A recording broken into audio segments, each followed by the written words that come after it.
This is the Norris Group's Real Estate Investor Radio Show, the award-winning show dedicated to thought leaders shaping the real estate industry and local experts revealing their insider tips to succeed in an ever-changing real estate market. Hosted by author, investor, and hard money lender, Bruce Norris. I thank you for joining us. My name is Bruce Norris, and today our special guest is Jeff Tumbarello. He is the founder of Southwest Florida Real Estate Investment Association with 3 other Southwest Florida real estate investors. As an investor himself, he has been a part of every type of real estate transaction. He considers himself a local expert and source of data for current real estate trends and foreclosures. Jeff has also performed market metrics and product modeling for capital markets and private equity firms. Jeff has contributed on real estate in general, real estate statistics, investing in foreclosures on several media outlets, including NPR, Bloomberg, Huffington Post, Wall Street Journal, and many local stations like NBC, ABC, Wink, and Fox.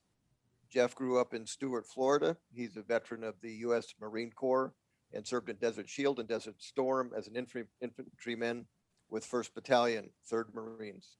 Jeff loves talking real estate and has a passion for helping other investors with their careers in any way he can. Jeff, we welcome you to our show. How you doing, Bruce? I'm good. Good to see you again. Thank you for your service too, by the way. Thank you. That was fun a couple nights ago, or was it last? No, it was a couple nights ago. That was a lot of fun. Yeah, it was. I love your group, and they seemed already warmed up to statistics. You've already got them warmed up for that stuff. We made a decision in like 2006 to never go back to the platform sales model, and we've just been primarily doing, investors talking about what they're doing. We've had a great series where we've got some older investors in the REIA pretty successful, and they just kind of go to a luncheon and tell their story, how they got started. And those are a lot of fun. Yeah. Like we have one guy, Hugh Barber. He was at the thing. I don't know if you got to talk to him. He was in the front row on the right, and he sold, I want to say he said 20 million comic books after World War II. Oh my gosh. And then parlayed that into real estate, and then moved here. And at one point, I think he had a portfolio of over 300 properties free and clear. Wow. Yeah. And still driving the same car and living in the same condo as 20 years ago. That's a cool story. Well, I love that kind of a club. When you speak, you can tell why the club exists very quickly. If it's about raising money and, getting every dime out of every pocket in the audience, that's not my kind of club. Yeah. So you guys, I refer to it as lemming herders. So they, some of them, which the irony, we have an assistant in the Philippines, and once a month, we have an app that has every REIA that we're aware of in the country, or every group like ours, meetups, all that.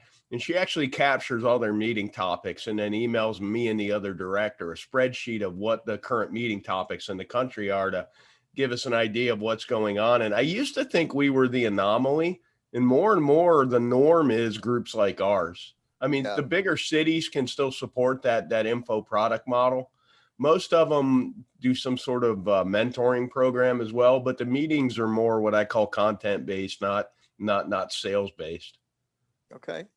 I wanted to ask you a question. How did being a Marine, and actually you are still a Marine, that's one thing that's kind of cool. That's a lifetime assignment. How does it change, or how has it assisted you in business and life? It's actually a blessing and a curse at the same time.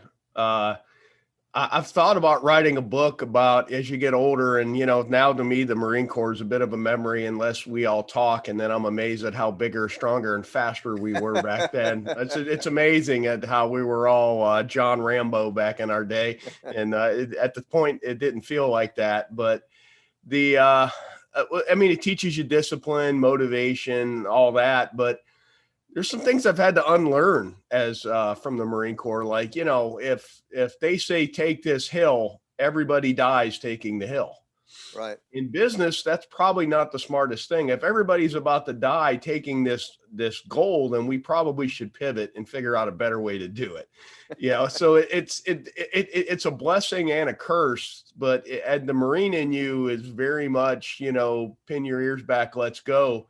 And part of that is I've had to unlearn some of that let's take a step back. Can we be doing this a better way? Not just what's in front of us. And that's, and there you're taught, obey the orders, go up the hill. If we all die, we all die. We have to accomplish the mission. Okay. And business is so different than that. Okay. Well, that's a good perspective. I like that. How did you get interested in trends and trying to figure out how things work? Like everybody else, watched a market cycle creep up on me that I really wasn't aware happening. And I just more and more I realized, and as the more successful investors that I met were the ones that really knew what was going on in the market. Because like your presentation, my company, Stuart Realty, our motto is timing is everything. Okay. So that's why I was loving your presentation. I felt like I feel like I'm talking to me, just maybe 6 months older. So, but so timing is everything. And more importantly, just understanding where the market is. There's really nothing new that happens under the sun anymore. There's different modalities, there's different depths, there's different durations, but we're really just living the same cycle over and over again. It's like the movie Groundhog Day. And the key is to kind of figure it all out. And you're never going to maximize. And anybody that claims they can time a market perfectly is deluding themselves. Yes. But what you can do is not get caught up in the market. Your timing can be good.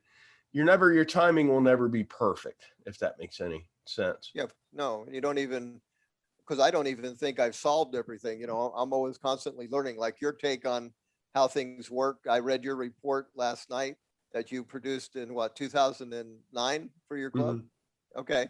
Yeah. So, that has actually wrote that for me. Okay. I really did write that for me. I sat down with one of my mentors. He showed me most of that data.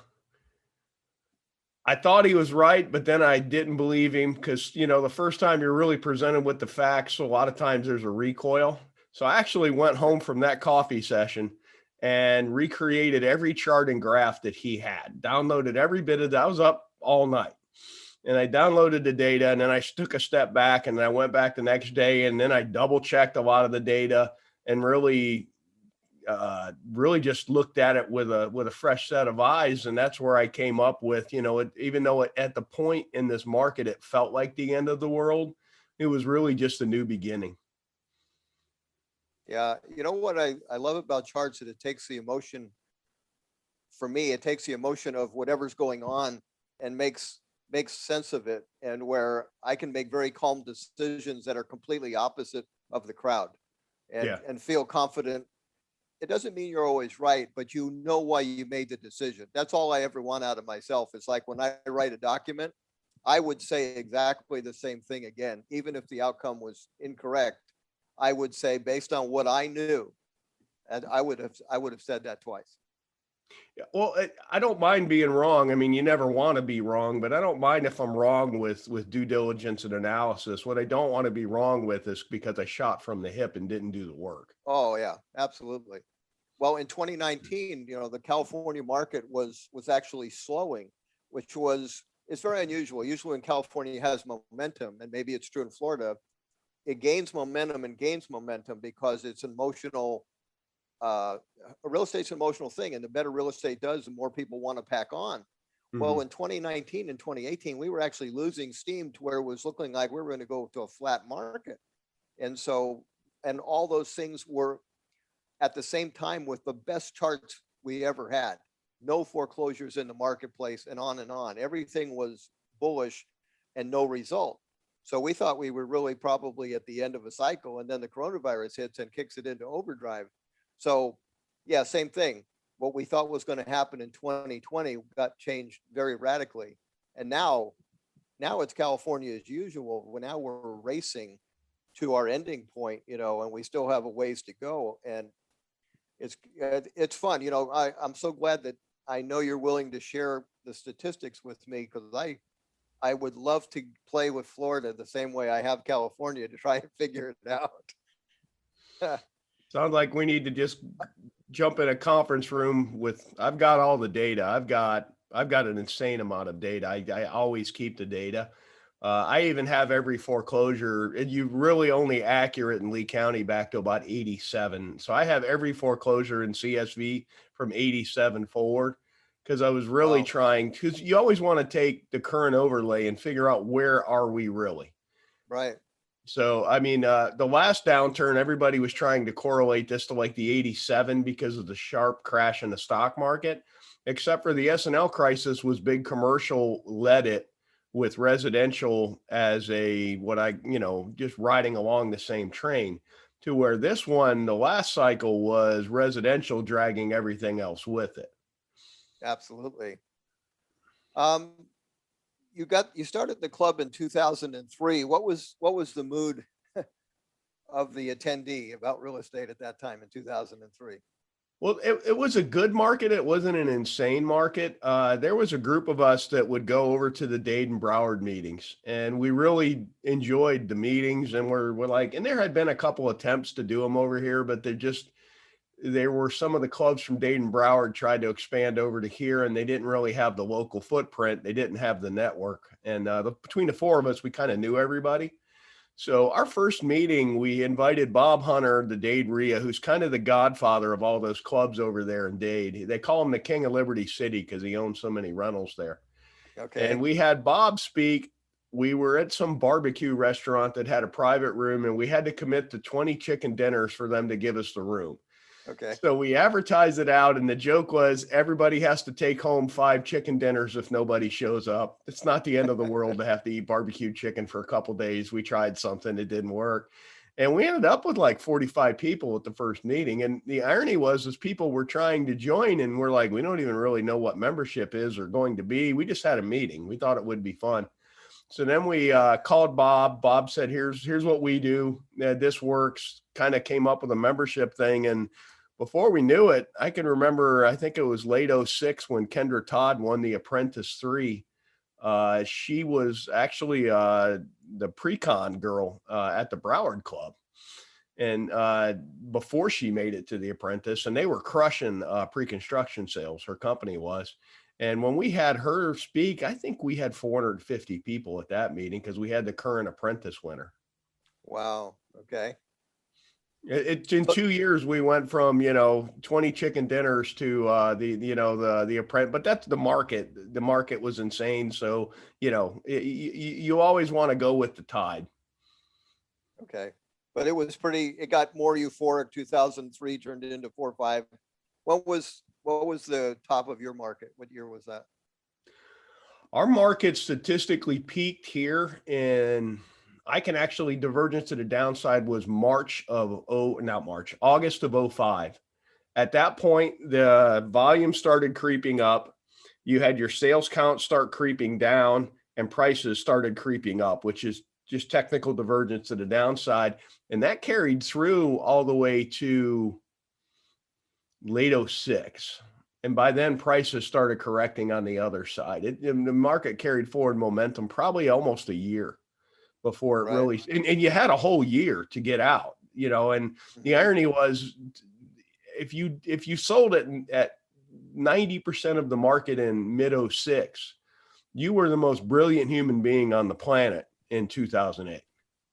So, and you had a year. I mean, if you were watching the numbers, the one thing I really watch for Southwest Florida is the Cape Coral lot market, because land represents hope. So when there's a lot of hope, land gets really hot.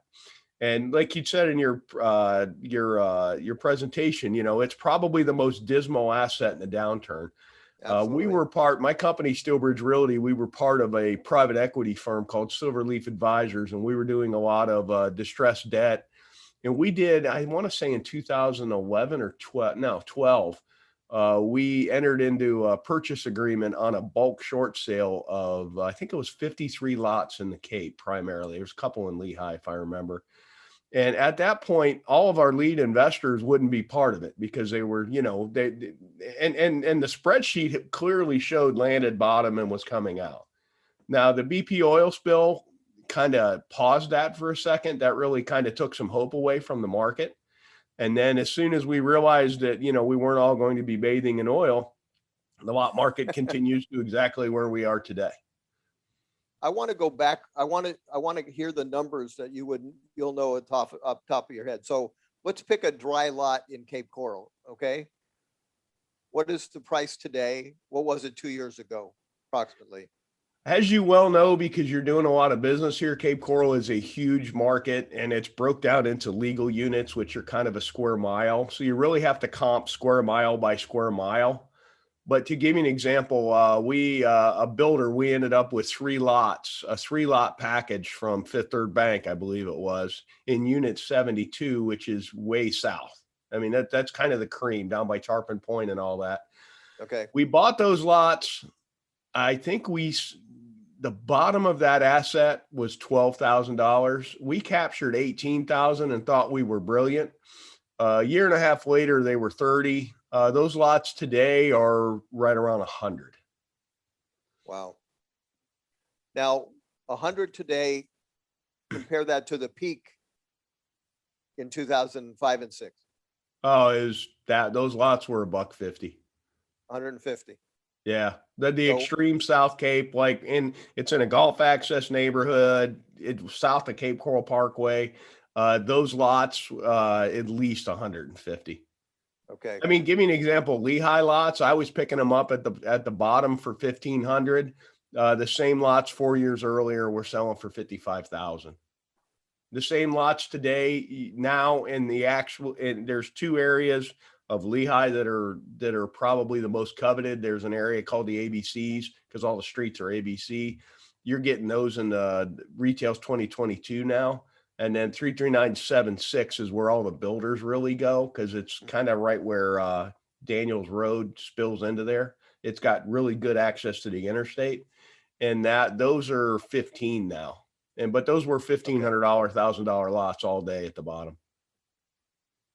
And the peak of the 2005 and 6, what were 55. 55. Me and one of the guys who founded the REIA flipped a lot. I think we got it for like 7. We flipped it for 14. We thought we were brilliant and we put it in a land trust. And a year later, the same land trust is floating around the REIA meeting at 55,000. I was like, dude, we are so stupid. We just paid the taxes. The time we thought we were brilliant. I'm like, we're the biggest idiots in this room. Well, I'll tell you what. See, one of the reasons why I'm really interested in, the history of this stuff. So like California investors are paying a premium on lots, but I also want them to put it in perspective that a lot of times it's a third of what it was the last peak. So that's an interesting perspective. So this is definitely, price has increased and is still nothing close to what the 2005 and 6 land market was. So, if you want, I've got some charts I could PDF and email to you of like long-term pricing. Yeah, and, I'd love that. You could probably stick it in the show notes. Okay. Yeah, I'd love that. What drove the 2005 and 6 peak? Was that speculative investors, or was that owner occupants that were just... The last cycle, 3 and 4 to mid 04 was a boom. Okay. It was a booming growth market. You had the pre-war baby boomers retiring with the wealthy boomer ones, because within the boomer generation, it's a big generation. There's really 3 cohorts within that generation. There's a boomer 1, 2, and 3. If you ever want to understand that generation, Google Dell Web Boomer Survey. They did the most amazing data work. And it really, like they talk about for music. I mean, if you say you're in real estate and you're opening a model center, all 3 cohorts love the Beatles, but then everybody loves the Beatles. So it's probably the best model center music you can have. Everybody loves it. And then particularly the people with the money at the time, baby boomers, if you played the Beatles, that was their jam. You were good. You didn't offend anybody. And also I always try and avoid having elevator music. Anytime you're doing something, you really want something of substance.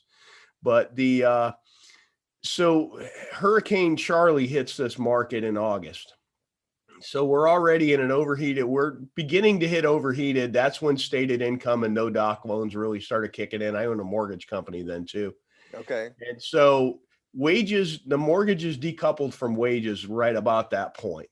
And then on top of that, you have a major weather event, which at first, everybody, if you remember, they were on the Today Show talking about all the palm trees that Edison put on McGregor were torn down, which they weren't. One palm tree fell, but it's the media, so they take a picture of the one palm tree. Everybody thought we were dead up north. And then what it did was go, hey, check out Southwest Florida. The market's hot. It's beautiful. And, sound like a cool place to be. And most of them had vacation here at some time or another. And then on the economic side, you pull out some inventory because there's some damaged homes. You have about $3 billion in insurance money got dropped in the market. So you've got new capital. And then you also have all the people coming in to fix it. So you've got a huge rental demand. That's right. All of a sudden, homes that were renting for $1,100 a month were $15 almost overnight. And it was just you would rent to a roofing company who would pay you 6 months up front. Yeah. Well, I'll tell you, I got introduced to Florida in 1992 after Hurricane Andrew. And that was quite an education because of that experience. Won't go into it right now, but yeah, I realized that hurricanes, the aftermath is really a very powerful driver of an economy. No doubt about that. Also, if you go back historically here, generally a hurricane at the beginning of a cycle creates a lot of attention. And then if you get multiple weather events within a 2 or 3 year period, it scares people and then they back away. So if you go back and look, the Florida land boom in the 20s was really begun by one storm and ended by another storm. Everybody got scared after that storm. So it's really weather events have shaped Florida real estate forever, particularly hurricanes. And we get them every so many years. It's just kind of a given. It's just part of the game. You guys are pretty calm about hurricanes. It's kind of funny. It's probably whatever you're used to. I remember I was visiting some relatives in West Virginia, and Missouri. This was my wife's relatives, and their house actually had been lifted up by a tornado and set a mile away, and they survived. So so we're watching a baseball game, and on the bottom all of a sudden scrolls tornado warning. And I'm looking around the room figuring, it's all going to break loose here. No one moved. And so it happened again. I said, excuse me. And they said, oh yeah, that's not the word. The word you want is the warning or the watch, not the warning. I said, okay. So when I'm leaving, I said, well, you guys come out and see us. And they all of a sudden their whole demeanor changed. They said, oh, you guys have earthquakes. And I thought, okay, earthquakes, that's pretty mild compared to tornadoes, but that's what they're used to. So people in Florida, a hurricane's just a 3 or 4 day house party. And if you lose power, like I live on the water, I have a pool, I have a guest house, so I can power the guest house with a generator and we can go out there. But I got 3 or 4 days of jumping in the pool, basically day drinking. It's not terrible. It's, you know what I mean? And you just wait for them to hook the power up. It's, and unless and here's something like you've got California investors coming out here. We helped in the last downturn, a bunch of investors build some amazing portfolios that are still paying their bills today. And the eye wall of a hurricane's 60 to 90 miles max, but really the destructive part's really about 30 miles. And you can actually overlay over a market in Florida, overlay where the eye walls have hit. Like I had one of my clients, he did 28 properties, 14 in the Cape and 14 in Lehigh. And we did that on purpose because you're generally only going to get an eye wall that's truly going to hit the Cape or truly going to hit Lehigh. So you're only going to lose half your portfolio.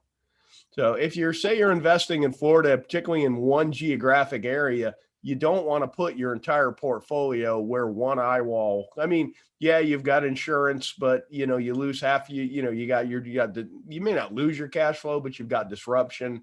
You got a lot of brain damage. The insurance claims they've gotten better.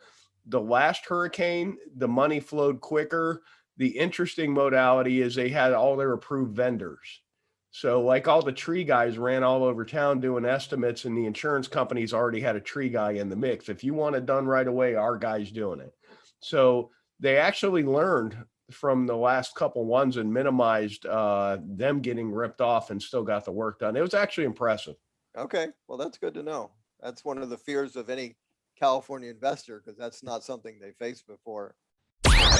For more information on hard money loans and upcoming events with the Norris Group, check out thenorrisgroup.com. For information on passive investing with trust deeds, visit tngtrustdeeds.com.